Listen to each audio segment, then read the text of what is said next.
বরফের vice president Fahad করিমের মনটা একটু বোধহয় খারাপ।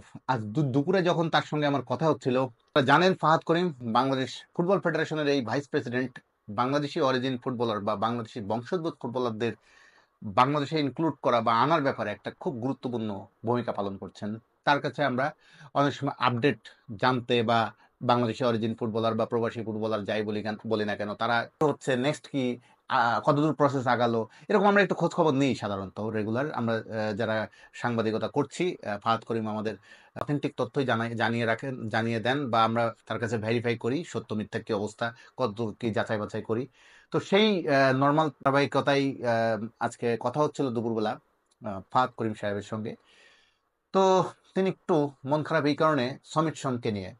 সমিত সোমের আমার কাছে মনে হচ্ছে একটা নতুন অনিশ্চয়তা তৈরি হয়েছে। তাকে আমরা খুবই আশাবাদী ছিলাম, তাকে নিয়ে খুব আশায় ছিল বাংলাদেশের ফুটবল প্রেমীরা। জুনে 10 জুন বাংলাদেশের ঘরের মাঠে সিঙ্গাপুরের বিপক্ষে এফসি বাছাই কাপ যেটা হবে, সেখানে সমিত সোমকে পেতে বাফুফে সর্বোচ্চ চেষ্টা করছিল বা করে যাচ্ছে এখনো। সমিত সোমের পেতে কি কি প্রসেসের মধ্যে যেতে হয় এর মধ্যে আপনারা তা জানেন, কিন্তু সেই প্রসেসের মধ্যে এখন এই মুহূর্তে যে ধাপটা এসে পৌঁছেছে, তার বার্থ সার্টিফিকেট কমপ্লিট, এখন দরকার ছিল পাসপোর্ট প্রক্রিয়া। সেই পাসপোর্ট প্রক্রিয়াটাই একটু স্থগিত হয়েছে। স্থগিত বলতে এখানে কারোরই কোনো সমস্যা নেই, স্থগিত হয়েছে আসলে ব্যস্ততার স্থগিত বলবো না, মানে জিনিসটা হওয়ার কথা ছিল এই সপ্তাহের মধ্যেই। বুধবার একদিনের মধ্যেই বাবুফের রিকোয়েস্টে কানাডিয়ান যে দূতাবাস বাংলাদেশের, সেখানে তারা সব অ্যারেঞ্জমেন্ট করে ফেলেছিল সমিত সোমের পাসপোর্ট প্রক্রিয়া শেষ করার জন্য। কিন্তু সমিত সোম নিজেই সময় বের করতে পারেননি, সেটা তারও দায় নয়। তিনি যে ফুটবল খেলেন কাভালরি এফসি, কানাডিয়ান একজন টপ ফুটবল ক্লাব, সেই ক্লাবে তিনি খেলেন। যেহেতু আপনারা জানেন সে এই ধরনের ক্লাবগুলো খুবই হাই প্রফেশনাল হয়, সেখান থেকে সমিত সোমের ছুটি মেলেনি। 2 মের আগ পর্যন্ত সমিত সোমের ছুটি মিলছে না। 2 মের আগ পর্যন্ত যদি সমিত সোম ছুটি না পান, পাসপোর্ট প্রক্রিয়াটা এই যে কতদিন ধরেন হ্যাং হয়ে রয়েছে, প্রায় 7-8 দিন আপনার কোনো কাজে লাগানো যাচ্ছে না তার প্রসেসটা শেষ করার জন্য। যদিও বাংলাদেশের কানাডিয়ান দূতাবাস, বাংলাদেশি যে দূতাবাস, তারা খুবই বাবুফের রিকোয়েস্টে খুব উঁচু পর্যায় থেকে, উঁচু লেভেল থেকে ফোন গিয়েছিল, রিকোয়েস্ট গিয়েছে, ফলে তারা খুবই আন্তরিক ছিল। সমিত সোম আসা মাত্র তারা প্রসেসটা খুব ভিআইপি মর্যাদায় দিয়ে দ্রুত শেষ করে ফেলবে। কিন্তু সেটি একটা বড় বাধা হয়ে দাঁড়িয়েছে, যেহেতু সমিত সোম একটা ক্লাবে খেলেন, খুব টপ প্রফেশনাল ক্লাবে খেলেন কানাডিয়ান। ওই ক্লাবের অনুমতি ছাড়া তিনি ক্লাবের ক্যাম্প ছেড়ে বা ক্লাব ছেড়ে তিনি আসতে পারবেন না, কিছুতেই তার ছুটি মিলছে না। তো 2 তারিখের মধ্যে যদি তিনি ছুটি না ম্যানেজ, যেহেতু ছুটি ম্যানেজ করতে পারেননি বাবুবে, তবুও আশায় আছে যদি 3 মে সমিত সোমকে পাওয়া যায়, তবুও 2-3 দিন হাইস্ট লাগবে তার পাসপোর্ট প্রসেসটা শেষ করতে। 2-3 দিন পাসপোর্ট প্রসেসটা শেষ হয়ে গেলে 5-6 তারিখে হয়তো সমিত সোম পাসপোর্টটা পেয়ে যাবে। সমিত সোম বাংলাদেশি পাসপোর্ট পাওয়ার সঙ্গে সঙ্গে বাফুফের পরবর্তী যে ধাপটা, দম করে ফিফাতে অ্যাপ্লিকেশন করে দেওয়া।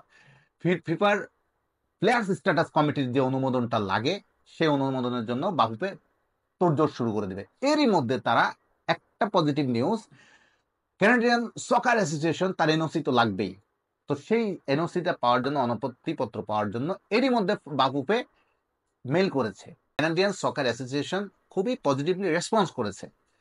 তাদের আনুষ্ঠানিক চিঠি চালাচালি এর মধ্যে শেষ হয়ে গেছে, গতকালকের মধ্যেই শেষ হয়েছে। তো হোপফুলি আগামী সপ্তাহের মধ্যে কানাডিয়ান সকার অ্যাসোসিয়েশনের এনওসিটা বাবুবে পেয়ে যাবে সমিত সোমের ব্যাপারে। যদি 5-6 তারিখের মধ্যে পাসপোর্ট হয়ে যায়, কানাডিয়ান সকার অ্যাসোসিয়েশনের এনওসি পাওয়া যায়, মে মাসের ফার্স্ট উইকের শেষের দিকে যে হতো বাবুবে ফিফাতে আবেদন করবে সমিত সোমকে পেতে। এখানেই প্রশ্নটা আসছে, জুনের 10 তারিখে বাংলাদেশের খেলা সিঙ্গাপুরের বিপক্ষে, 5 জুন একটি প্রীতি ম্যাচ অ্যারেঞ্জ করার চেষ্টা করছে বাফুফে। 31 মে ন্যাশনাল টিমের ক্যাম্প শুরু হবে। তার মানে মাত্র 25-26 দিনও পাওয়া যাচ্ছে না হাতে। এই শর্ট টাইমে কি ফিফার অনুমোদন কি মিলবে সমিত সোমের জন্য? Very very very difficult question. Fahad Karim সত্য কথা বলতে কি তিনি হ্যাঁ বলেননি, নাও বলেননি, তিনি বলছেন আসলে আমি না জেনে কিছু বলতে পারবো না, আমি আপনাকে মিথ্যে আশ্বাসও দিতে পারবো না, আমি বলতে পারবো না বাংলাদেশের ফুটবল প্রেমীদের সমিত সোম জুনের 10 তারিখে খেলবে, কারণ যতক্ষণ না আমি ফিফার অনুমোদন না পাবো। ফিফার অনুমোদন পেতে আমাদের কোনো হাত নেই। আমরা যেটা করতে পারি, ফিফাকে বারবার রিকোয়েস্ট করতে পারি। সেই রিকোয়েস্ট ফিফা কত দ্রুত সাড়া দেবে সেই অনুরোধের, সেটা তো ভাই আমাদের পক্ষে বলা মুশকিল। আসলেই তো বাফুফের পক্ষে বলা মুশকিল, কারণ ফিফা প্লেয়ার্স স্ট্যাটাস কমিটি তো আরো অনেক অ্যাপ্লিকেশন পড়ে থাকে, শুধু বাংলাদেশকে নিয়ে তো তারা কাজ করবে না। তারা সারা ওয়ার্ল্ডের অনেক প্লেয়ারের এইসব বিষয় আসলে দেখে থাকেন। আমাদের কাছে সবচেয়ে কাছের উদাহরণ হচ্ছে হামজা চৌধুরী। হামজা চৌধুরীকেও তো একই প্রক্রিয়াতে হয়েছিল বাফুফেকে। ফিফার অনুমোদন পেতে হামজা চৌধুরীর ক্ষেত্রে কতদিন সময় লেগেছিল? 1 মাসে কোনোভাবেই হয়নি। মিনিমাম 2-3 মাস তো লেগেই গেছে হামজা চৌধুরীর ফিফার অনুমোদন পেতে। তো হামজা চৌধুরীর ক্ষেত্রে যদি 2-3 মাস লেগে যায়, সমীর সমের ক্ষেত্রে মাত্র 25-26 দিন বা 30 দিনের মধ্যে এটা পেয়ে যাওয়ার একটা, মানে যদি পেয়ে যায় বাফুফে, এটা বিশাল একটা, খুব দ্রুতর একটা প্রক্রিয়া বলা যাবে। কিন্তু সেটি আপাতত আমরা হলপ করে বলতে পারছি না, নিশ্চিত করে বলতে পারছি না।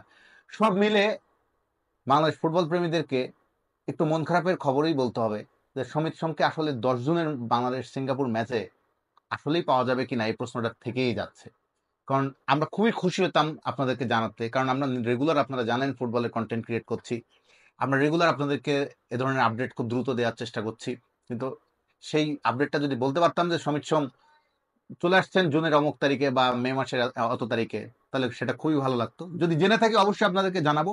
তবে আজ পর্যন্ত যেটা জেনেছি সেটি আপনাদেরকে জানালাম। সমিত সোমকে নিয়ে আসলে এক ধরনের অনিশ্চয়তা কাজ করছে। 1 মাসের মধ্যে এতগুলো প্রক্রিয়া শেষ করা খুবই খুবই কঠিন কাজ।